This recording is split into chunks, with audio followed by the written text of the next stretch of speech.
Alamat ng aso. Noong panahon na bata pa ang mundo, ay may isang maaanak na tahimik at masayang namumuhay sa loob ng kakahuyan.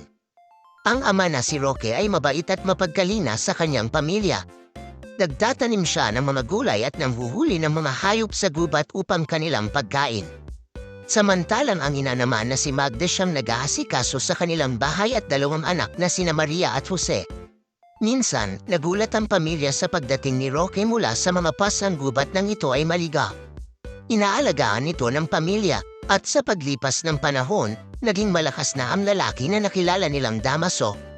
Isinalaysay ni Damaso na pinalayas siya ng kanyang amo dahil sa hindi niya nabantayan ang taniman nito ng ubas, naging dahilan upang manako ang bunga ng mga ito. At sa kanyang pagriyas, naligaw siya sa gubat at inatake ng maraming alamid. Naawa naman ang pamilya kay Damaso, kaya doon na pinatira sa bahay nila ito. Itinurig nila iting kapamilya at nakatulong pa si Roque sa pang-araw-araw na pahahanap ng pagkain. Ngunit lingid kay Roque, may namumong lihil na pagkagusto sina Magda at Damaso sa isa't isa. At isang araw nga, nagpasya sina Damaso at Magda na tumakas at mamuhay sa ibang lugar. Nagiyakan ang dalawang batang sina Maria at Jose. "Ina, huwag mo po kaming iwan." Ang iyak ni Maria, "Oo nga po, Mang Damaso, huwag niyong kunin ang gemong ina." Ang iyak ni Jose, ngunit hindi naapigilan sina Magda ng kanyang mga anak. Sumakay pa rin sila ng bangka at umalis na kasabay na agos no ilog. Lalong nagiyakan ang dalawang bata. Nais sanang magbago ng isip si Magda, ngunit nanag ang kanyang pagkagusto kay Damaso.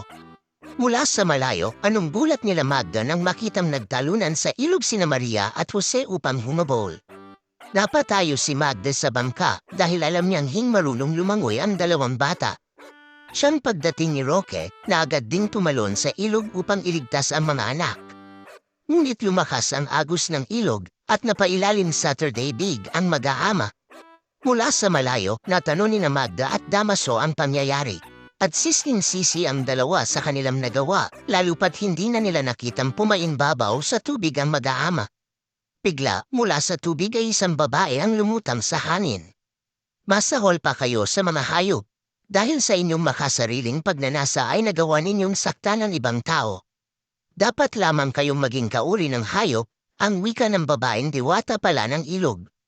Bigla ang pagbabago ng anyo ni Magda at Damaso, ang kanilang katawan ay napuno ng balahibo, hamaba ang kanilang mga nguso. Tumulim ang mga ngipin at nagkapangil, bagkus ay ungol at katwang ingay ang lumalabas sa kanilang bibig. "Mananatili kayo sa ganyang anyo, hanggat ikaw, Damaso, ay hindi natutungtumano ng utang na loob sa nagpupala sa iyo. At ikaw, Magda, hanggat hindi mo na ipapakita ang tunay mong pagmamahal sa iyong mga magiging aahanak, at nawala na ang diwata pagkawikan yon." Ang dalawang isinumpa ay namuhay sa kakahuyan. Nagkaroon sila ng maraming anak.